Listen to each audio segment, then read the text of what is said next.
خبر شامل کرتے ہیں سیالکوٹ سے، جہاں مسیحی نوجوان جاوید مسیح نے خدمت خلق کے نبوی مشن اور فاطمہ ویلفیئر فاؤنڈیشن کے صدر قاری عمر وقاص کی رہنمائی میں کلمہ شہادت پڑھ کر اسلام قبول کر لیا۔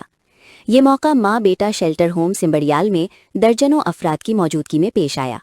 قاری عمر وقاص نے کہا کہ اسلام امن، سلامتی اور انسانیت کی بلا تفریق خدمت کا درس دیتا ہے، اور ادارہ اسلامی تعلیمات کی روشنی میں علاج، تحفظ اور تعلیم جیسی بنیادی سہولیات فراہم کرنے میں دن رات کوشاں ہیں۔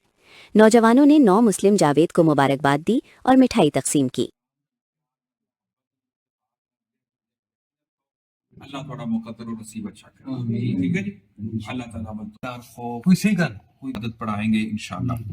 بسم اللہ الرحمن الرحیم۔ بسم اللہ الرحمن الرحیم۔ لا الہ لا الہ الا اللہ الا اللہ محمد الرسول اللہ محمد رسول اللہ اشہد ان لا الہ اشہد ان لا الہ الا اللہ الا اللہ وحدہ وحدہ لا شریک لہ لا شریک لہ واشہد ان واشہد ان محمدا محمدا عبدہ عبدہ ورسولہ۔ ورسولہ۔ میں میں